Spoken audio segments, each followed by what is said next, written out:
আসসালামু আলাইকুম। আপনারা হয়তো বর্তমান খবরটা সবাই জেনে থাকবেন যে ভারতের সাথে সীমান্তে বাংলাদেশের সাথে একটা উত্তেজনা তৈরি হয়েছে। তো ভারতীয়রা দাবি করছে যে বাংলাদেশের লোকজন তাদের গম কেটে নিয়ে আসছে। আসলে মূলত এরকম কিছুই ঘটে নাই। মানে তারা পায়তারা করতেছে যে কোনো একটা বিষয় নিয়ে বাংলাদেশের সাথে গ্যাঞ্জাম করা। ঠিক আছে, গায়ে জোর বেশি থাকলে যা হয় আর কি। তো গায়ে জোর বেশি থাকলে সব সময় পাহাড় ঠেলা যাবে না। ঠিক আছে, তো পিনাকি ভট্টাচার্য কিছুদিন আগে একটা ভিডিও প্রকাশ করেছিল যে ভারত বাংলাদেশের যতগুলা সীমান্ত আছে প্রত্যেকটা জায়গায় একের পর এক তারা গ্যাঞ্জাম করার চেষ্টা করবে।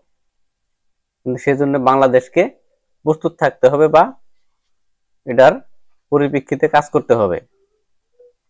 ঠিক আছে, তো এটা 100% সত্যি যে তারা যে কোনো ভাবে হোক বাংলাদেশের সাথে গ্যাঞ্জাম করবে। আপনারা যদি ইতিহাস দেখেন, অতীতে বর্তমানে যে ভারতের যে সীমান্তে তারা বেড়া দেওয়ার চেষ্টা করছে। ঠিক আছে, তো এটা নিয়ে মানে এত বছর কোনো খবর ছিল না, এখন তাদের সমস্যা হয়েছে। সমস্যা কি হয়েছে? কারণ তাদের হাত থেকে ক্ষমতা চলে গেছে, তাদের পুতুল গড়া সরকার আর এদেশে নাই। এটাই তাদের সমস্যা। এখন তারা যে কোনো ভাবে যাবে বাংলাদেশের সাথে একটা সমস্যা সৃষ্টি করতে। যাই হোক, এই পরিস্থিতিতে মনে করেন আজকে বাংলাদেশের দুইটারে তারা মারছে।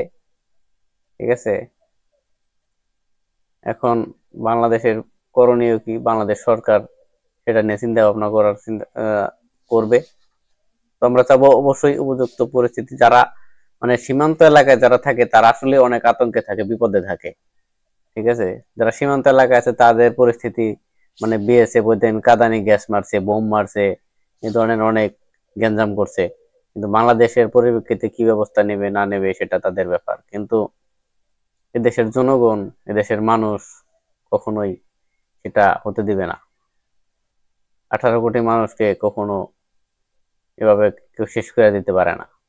ঠিক আছে, তো আজকের ভিডিওতে আমি সামান্য আপনাদের কিছু নমুনা দেখানোর চেষ্টা করতেছি।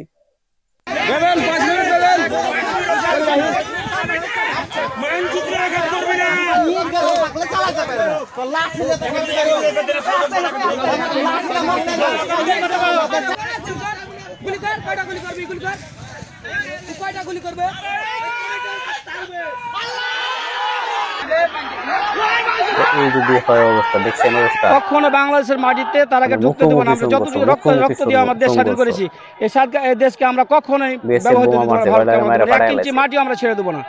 আমাদের রক্ত থাকতে আমরা ছাড়বো না, কখনো ছাড়বো না ইনশাআল্লাহ। গাছ নষ্ট করে দিছে।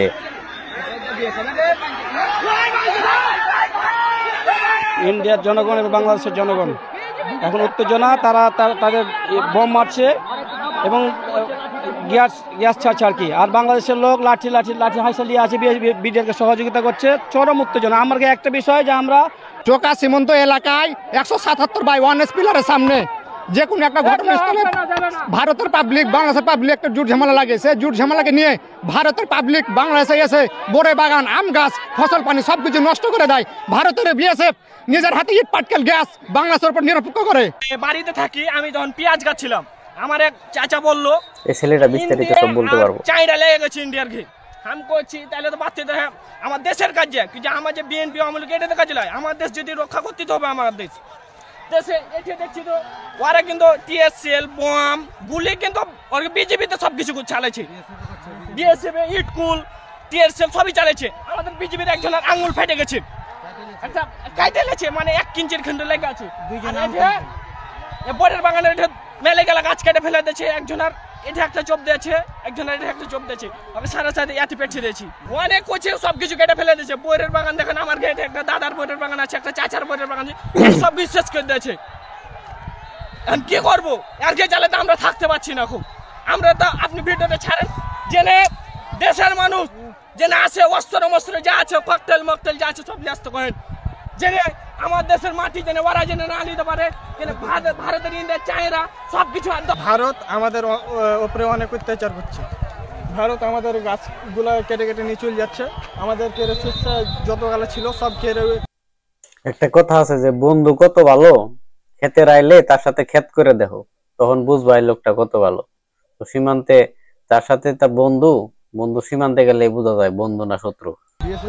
বিএসএফ আর পাবলিক সব ছিনে চলে গেছে। আজকে আপনার গ্যাস তেল মারছে আমাদের ওপরে, আমাদের গ্যাস তেল মেরে আমাদের চোখ মুখ জ্বলিয়ে দিচ্ছে। তার উপরে ভারত আবার আমাদের উপরে অনেক অত্যাচার করেছে, দেখতে পেয়ে না।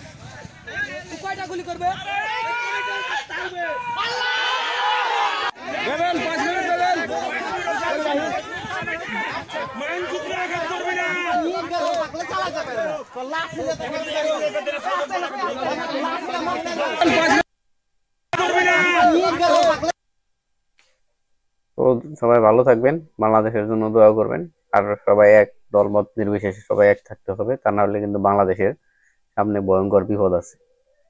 সবাই ভালো থাকবেন।